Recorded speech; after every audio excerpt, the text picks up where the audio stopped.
Can we all agree that none of us like Kujo? He's an awful character, and I just want him out of this series already, because I'm starting to get a lot of Golden Time vibes from this entire setup. I don't know if anyone else understands what I'm talking about, but the entire reason around, Fujimiya forgetting her memory and stuff kind of reminds me of Bonri a little bit, and you have it to where pretty much you would have Linda having her chance, she missed her chance with getting with, like, so-and-so character, and that's what I am feeling with Kujo right now. I'm feeling the exact same circumstances around Linda and Bonri from Golden Time. I don't know if anyone else has actually seen the correlation between those two things, but besides that, this episode was depressing. It was a very depressing episode because you see Hase break down as a character and then reforge himself at the end, but he still broke down. We see him have tears. The first time we see Hase cry, he's crying because all the, progression he's had with Fujimiya, all the stuff he's done with her, all the memories he's gotten with her, the special friend that Hase was to her,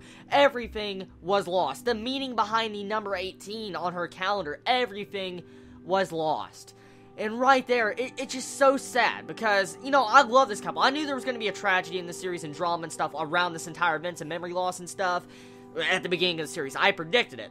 But this is depressing. It's very depressing. I like it. I like how they're adding in the drama. It's good drama, and you all have to admit, even though we hate Kujo, and I hate the way they're using his character, it's still interesting. It's spicing up the story a little bit, and it's going to allow progression and romance progression with Hase and Fujimiya, and at the very same time, it's going to add trials and errors for the relationship to grow, because after the end of all this hardship, eventually they will get together if it ends correctly, and they'll have a stronger relationship that is more believable. So right now, I love the trials Hase's going through. It's building up his character, it's showing what type of character he is, and that he's willing to never give up on Fujimiya, no matter how many times she forgets him.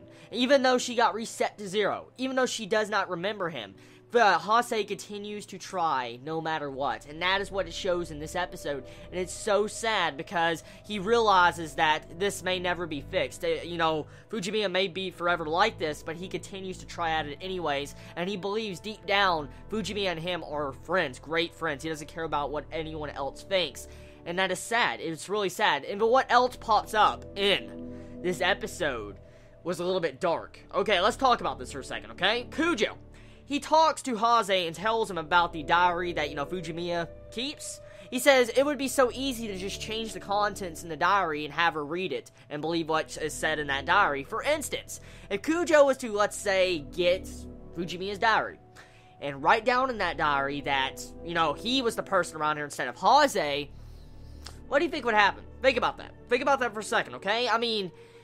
That'd be really messed up. It would be, just for Hase alone as a character. I could see something like that happening. I don't feel like the writers of this series are willing to go that far into dark levels of just writing with drama, because if Kujo is to do that, I would downright call him creative as one of the dickish freaking characters to be added into a romance drama I've ever seen, because that's just going to a low blow. That's kicking someone below the belt if you were to erase some different things out of a diary and put your name into it, because that could easily happen if we think about it. So we all know by now Fujimiya is not lying. She's not lying about her memory loss, and that's what Kujo brought up. We know for a fact she can remember and not remember at the same time. It depends on the different events, and then we saw the reset. So pretty much, like I said, the entire theory about maybe Kujo could change the contents of the diary is possible. So that's a scary thought if you think about it. So let's move on to different things. We get to see a little bit of cute romance. Besides all the drama and all the stuff we saw in this episode, we saw some cute romance between Saki and Shogo. Oh my god. Oh my god, that was cute. That was so cute seeing the romance just develop. We got to see Shogo blush. He ran off blushing past Hase, and I'm like, oh my god, he's fucking blushing. And when he had the cute little Saki, she's like, oh, I hope I didn't make him mad. I was just like, oh my god. So we have another romance growing on the side. Not just Hase and Fujimiya's, but we have another romance, which is good. We're getting to see another romance grow on the side. We won't have characters that end up alone. At least they're doing, a little bit better compared to what Golden Time did, if you know what I'm talking about.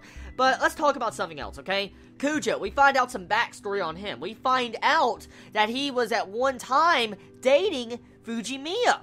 Now, this brings to question, does Kujo still harbor romance feelings to Fujimiya?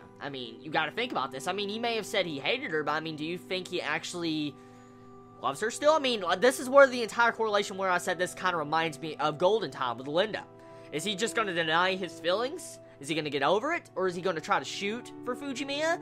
I mean, right here, I don't know exactly what Kujo could possibly do, but I mean, if he wants to be a manipulative asshole, he can definitely manipulate his way into probably having Fujimiya fall for him, which is possible. So, we don't know the exact standpoint Kujo stands at the end of this episode, but anything can happen. And so, this episode was good. It had a lot of emotion, a lot of feels, a lot of drama, romance development, character improvement for Hase, even though Fujimiya took a step backwards. And she doesn't remember all the progression she's had, it's still progression in a sense because this is forging the relationship, so I'm understanding of it. So tell me your thoughts on this episode of 1 Week Friends, everybody. Did you enjoy it? Did you hate it? What's your favorite moments about it? I love you all so much. Please be safe. Chibi out.